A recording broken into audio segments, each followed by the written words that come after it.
Hey guys, how's everyone doing? I hope you're well. I pulled this little 235 out last night. When I got it, someone had robbed the coil off of it, but I have a shed full of junk or treasure, whatever you want to call it. And I'd got to looking, and the same coil all the way back to some of your late 90s saws. The one I put on is actually off of a 2036 John Dread that I junked out. Bolted right on, and the cool thing about that coil is it's not going to have a rev limiter for when we port this saw. We are going to port it. I've got several small saws here we're going to do, but kind of weird. Looked like someone, I guess, had put one fuel line on it, and when they got to the purge lines, I don't know, just didn't fool with it, I guess. And that is a purge bulb. They're not a primer. On some stuff, it is actually a primer, shoots fuel into the venturi, but in this situation, in most modern saws, it is a purge bulb, which means what it does is circulates fresh fuel through the diaphragm area of the carburetor. It helps in cold starting. One set, node fuel in the pump area for a while. You purge it a few times, puts fresh mix into it, it'll start right up, or say you're out on a hot summer day. Saw gets really, really hard to start because it's hot. You pull and pull and pull. 9 times out of 10, just like on an old carb setup, on a car or boat or anything else, whatever, you're vapor locked. You can look into that. Basically means the fuel's vaporized. You can hit that purge bulb a few times. It'll circulate cool fuel out of the fuel tank. Usually they'll fire right up. Give it a try.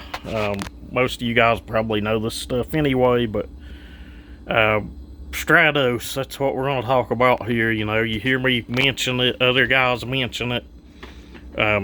Several different ways different manufacturers do it. Some saws, like your 372X Torx, I think, they have a big, huge carburetor that mainly venturis fuel through the lower part of that carb is how it's designed. And it goes into like a split boot where the clean air through the top of the carb supposedly goes through that boot. And, your fuel mix, the rich mix, will go through the bottom portion. The wife's little 292 is the same way, or 192, I'm sorry, the little 192T.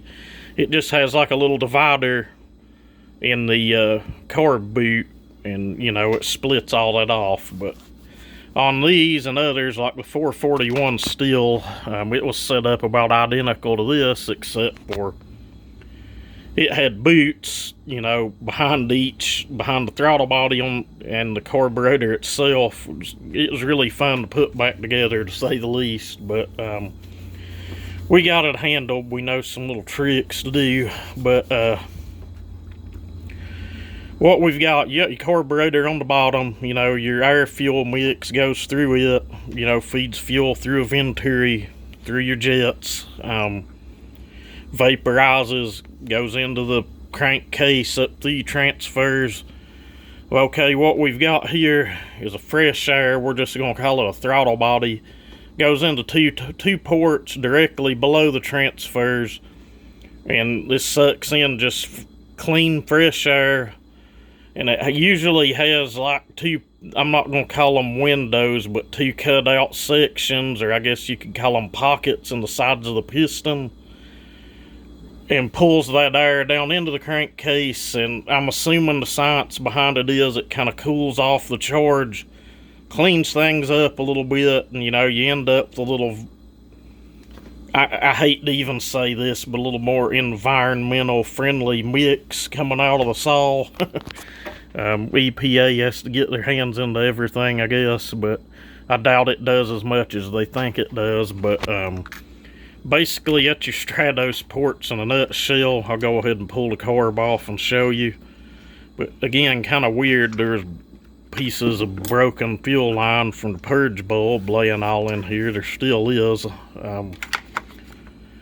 And the line, coming across and going into the tank, the fuel filter still looks like new. And you know, this saw's really nice. I had the starter cover off last night. There was barely any dust or debris in there at all, but as you can see, you know, you got your port, and they almost always look similar to this. And behind this divider, I've not had this one apart, but we will. We're going to port this eventually, but not right now. I just want to get it running and see if it's good and sound. You know, it'll split off and you'll have the two strato ports below your transfers. But, you know, maybe this made sense to somebody. Maybe it won't. I'm hoping the carb on this is good. I don't have a kit here for it. I put fuel lines on the wild thing last night. Figured out it needed a carb kit. It's cheaper just to order a whole carb, so that's what I done.